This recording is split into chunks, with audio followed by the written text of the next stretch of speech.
En este video vamos a repasar los conceptos más importantes del tema de disoluciones, específicamente el apartado relacionado con la solubilidad. En primer lugar, al iniciar este tema, nosotros hablamos no de específicamente de disoluciones, sino de mezclas. Hay diferentes tipos de mezclas. Están las mezclas que son los coloides, están las mezclas groseras y están las disoluciones. ¿Cuál es la diferencia? Bueno, una mezcla grosera es la que tiene un grano de lo que podríamos llamar un soluto más grande. Cuando el soluto se reduce en tamaño, nos acercamos a lo que es un coloide. Y cuando ya ese soluto es de un tamaño muy pequeño, es cuando alcanzamos el grado de disolución. Que pues en una disolución nosotros no podemos realmente hacer una diferencia entre qué es disolvente y qué es soluto. Nosotros vemos una mezcla líquida. Y por eso es que, por ejemplo, las disoluciones nosotros decimos que son en estado acuoso. No son líquidas, pero ya es simplemente una apariencia como líquida. Y eso es lo que llamamos acuoso. Pero las disoluciones también pueden darse en estado gaseoso, por ejemplo. Entonces, en el sí hablamos de mezclas, pero en específico de las disoluciones. Los coloides y las mezclas groseras no los estudiamos acá. Ahora, importante es saber que esas disoluciones tienen una clasificación. Nosotros podemos clasificarlo según, primero, el estado de agregación.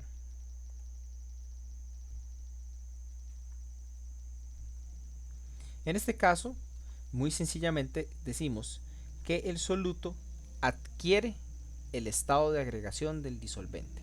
Por ejemplo, aunque yo tenga sal en estado sólido, al yo mezclarlo con agua que está en estado líquido, el resultado va a ser que ese cloruro de sodio tenga una apariencia líquida, al tener los iones que lo conforman disueltos en el líquido.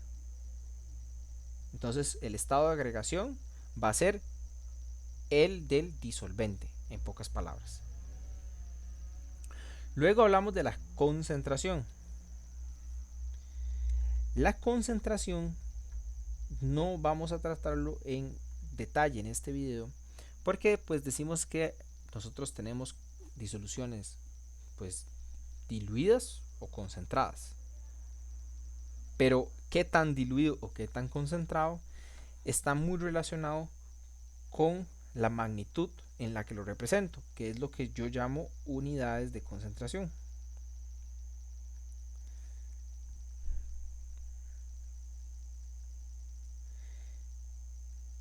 Que pues por mencionar algunas tenemos el porcentaje masa a masa o la concentración molar o las partes por millón, por mencionar algunas, pero no es lo más importante en este video.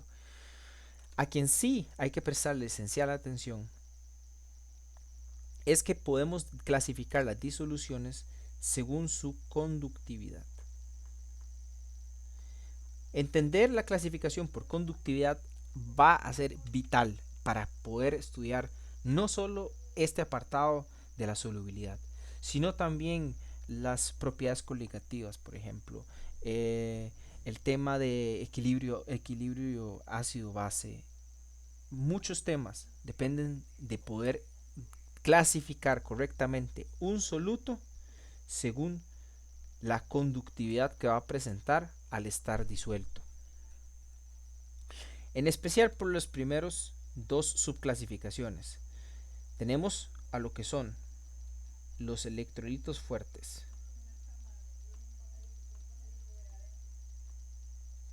Nosotros decimos que los electrolitos fuertes presentan la característica que ellos disocian al disolverse. Entonces, entre ellos tenemos número 1, los ácidos fuertes.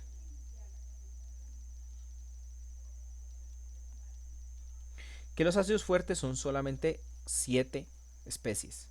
Hablamos del ácido iodírico, el ácido bromídrico, el ácido clorhídrico, el ácido clórico, el ácido perclórico, el ácido nítrico y el ácido sulfúrico. Son solamente esos 7. Es esencial para el éxito en este curso aprenderse esos 7 ácidos. Luego tenemos a las bases fuertes. Las bases fuertes son sencillas de identificar porque son simplemente un ion de un metal del grupo 1 o del grupo 2 más una molécula de OH. ¿Quiénes son el grupo 1 y el grupo 2? Son esos elementos que están acá. Entonces, cualquiera uno de estos elementos combinado con una molécula de OH- forma una base fuerte. El hidróxido de litio, por ejemplo, o el hidróxido de calcio, o el hidróxido de bario, o el hidróxido de francio. Todos ellos son bases fuertes. Y por último, entre los electrolitos fuertes vamos a tener a las sales, que son pues simplemente la combinación de dos iones, como por ejemplo el NH4Cl, que se separa en dos iones, el NH4+, y el ion cloruro. Ahora, según la clasificación por conductividad, también tenemos a los electrolitos débiles.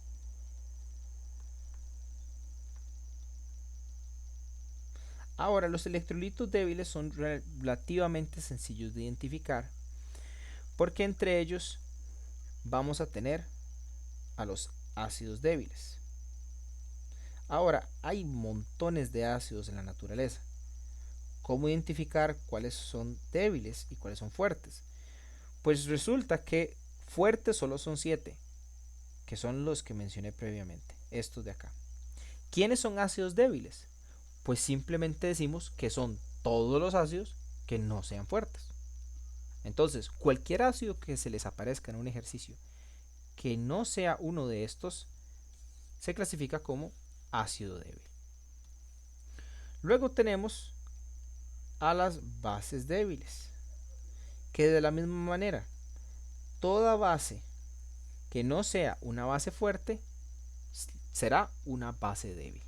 Y las bases fuertes ya expliqué cómo es que se identifican. Entonces, mientras yo no tenga un hidróxido de alguno de estos metales, simplemente digo es base débil. Y los electrolitos débiles no disocian, ellos solvatan. Y por último, de hecho no solvatan, ellos ionizan, se llama. Ellos ionizan, porque los que solvatan son los que siguen. Como último punto de la clasificación por conductividad, tenemos a las disoluciones que se clasifican como no electrolíticas. Entonces, en disoluciones no electrolíticas, que estas son las que solvatan, tenemos por ejemplo a los gases de elementos puros, como por ejemplo el oxígeno, el nitrógeno, el hidrógeno y todos los gases que se encuentren puros en una reacción. Tenemos los compuestos polares, compuestos por supuesto covalentes, polares, y muchos solventes que se utilizan comúnmente, como por ejemplo el hexano o el benceno. Y dentro de este grupo de los no electrolitos también tenemos a los alcoholes.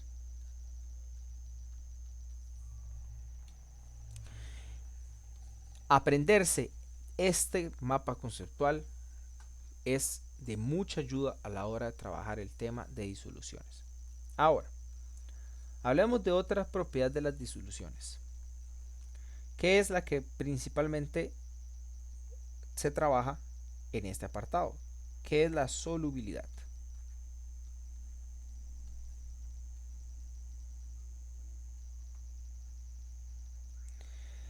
La solubilidad se debe entender como un límite, simplemente como un límite.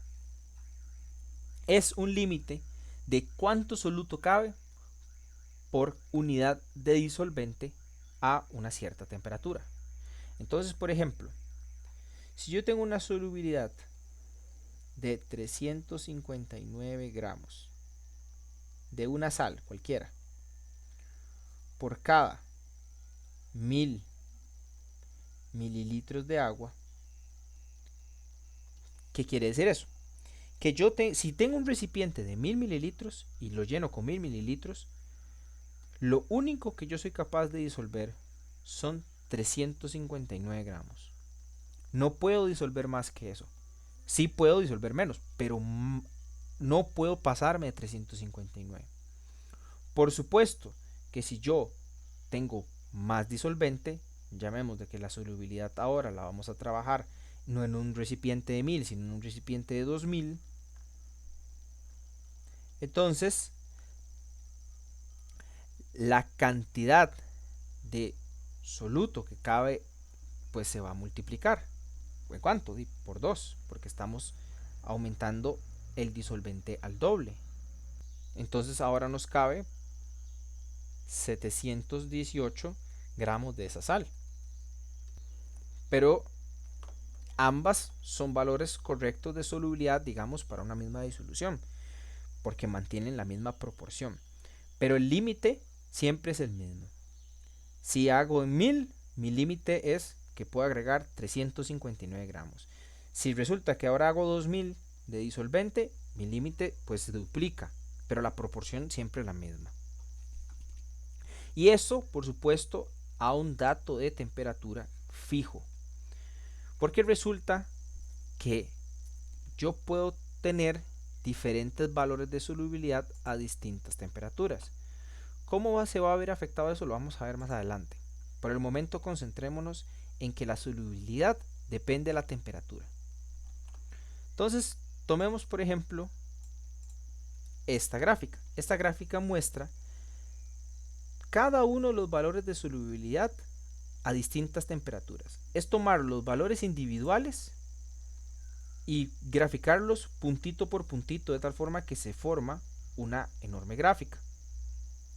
Que en este caso lo que muestra es que conforme yo aumento la temperatura, aumenta la solubilidad porque es creciente. Puede suceder lo contrario. Aquí lo importante es ver que a distintos valores de temperatura, 25, 50, 75 y todo lo que hay en medio, yo tengo diferentes valores de solubilidad. Por ejemplo, a 25 yo estoy alrededor de 360. De hecho, estoy exactamente en 359, que fue el ejemplo que utilicé. 359 gramos por cada litro de agua, o sea, por cada 1000 mililitros. Ese es el límite a 25 grados Celsius. El límite a 50 es mucho mayor. Ya estamos por encima de los 370 gramos. Digamos más o menos un número 372. ¿Ok? Entonces ese es el límite de gramos que yo puedo meter en 1000 mililitros de agua.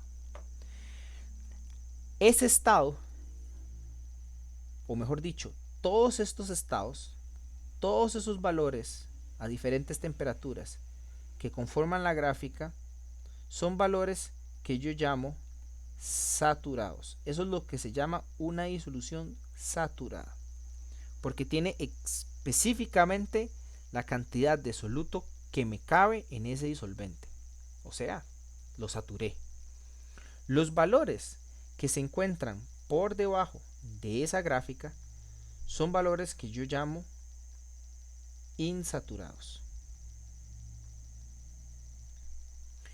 Y los valores que están por encima de esa gráfica son valores que yo llamo sobresaturados. Cuando yo sobresaturo una disolución, sucede que, por ejemplo, vamos a seguir con nuestra disolución de 359. 359 es el límite de gramos que puedo disolver en 1000 mililitros a esta temperatura. Entonces, si yo me ubico en este punto de acá, yo estoy viendo una disolución sobresaturada que está en 380 gramos. Entonces, como la solubilidad se entiende como un límite, yo sé que puedo solubilizar únicamente 359. Entonces, disueltos hay 359, porque es el límite.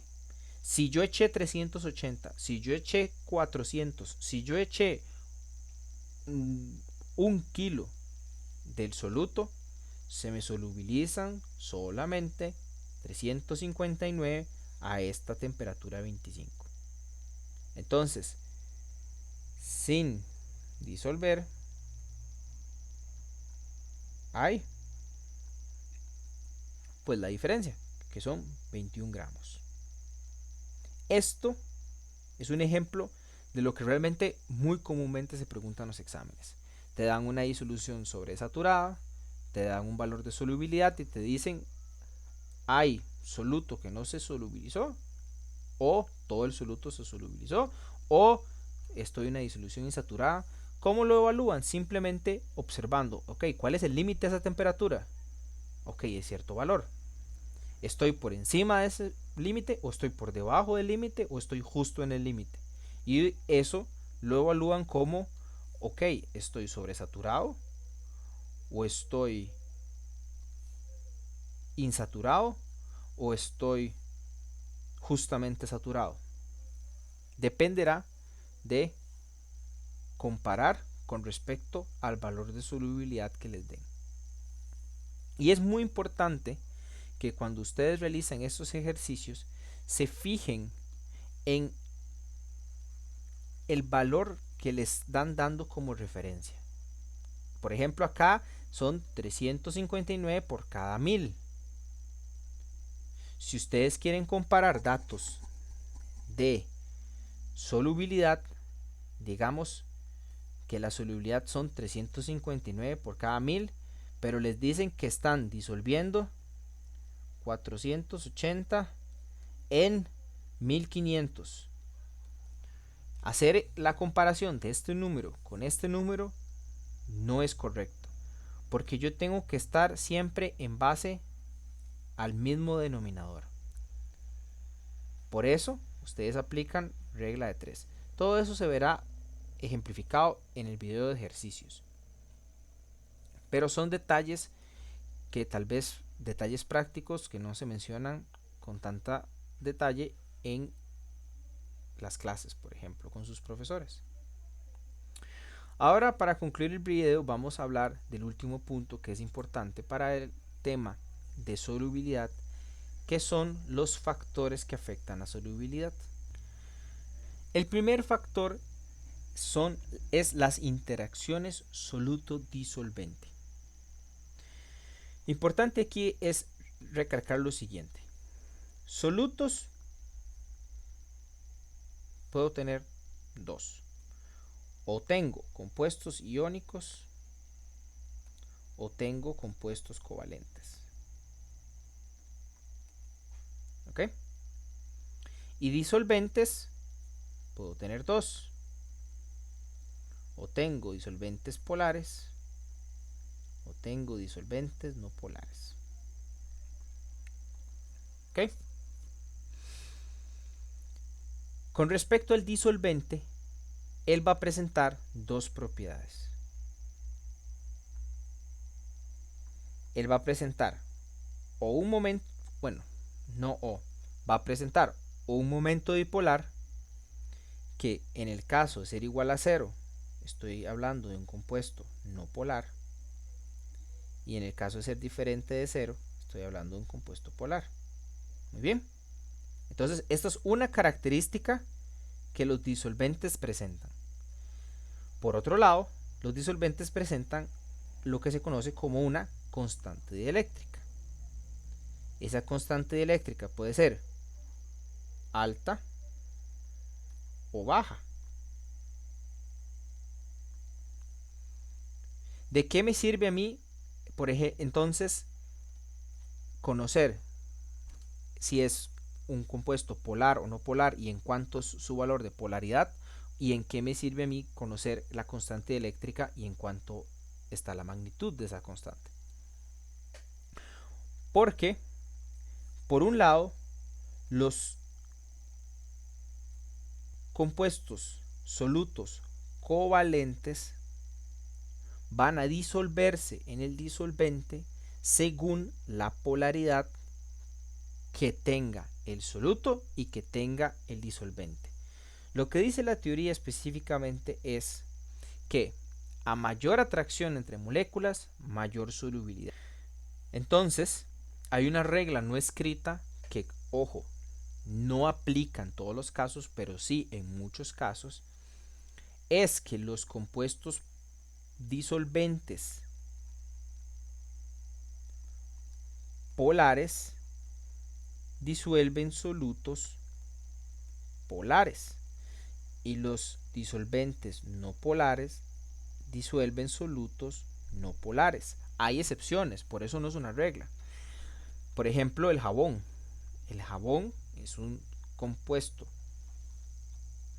no polar que disuelve polares y no polares.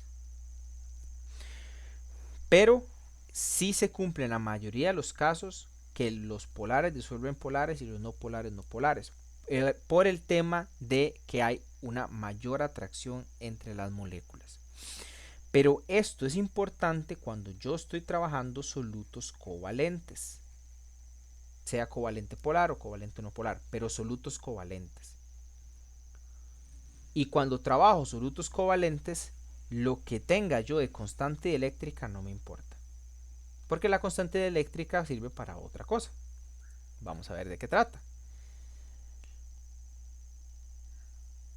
Esta también, como lo dice la teoría, es una propiedad del disolvente de disolver sales. Entonces, el hecho que yo tenga una constante eléctrica alta y baja va a tener un efecto en la capacidad de ese disolvente de disolver la sal. En el caso de yo tener un disolvente con constante alta, quiere decir que podríamos decir la sal se solubiliza fácilmente.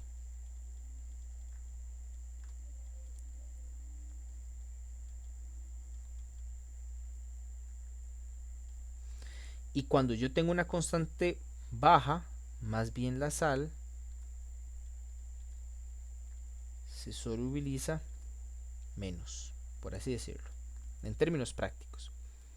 Entonces, los solutos iónicos, aquí me interesan los iónicos, en disolventes con constantes altas van a tener alta solubilidad. Y en disolventes con constantes bajas van a tener poca solubilidad. Pero aquí por eso es importante que tengan siempre claro, si yo tengo un soluto covalente, ignoro la constante y me fijo en la polaridad del disolvente. Si yo tengo un compuesto soluto iónico, ignoro la polaridad y me fijo en lo que tenga de constante dieléctrica. Ahora vamos a hablar del segundo factor, que es la temperatura. Cuando hablamos de temperatura, necesitamos recordar un concepto de termodinámica que es el cambio en la entalpía.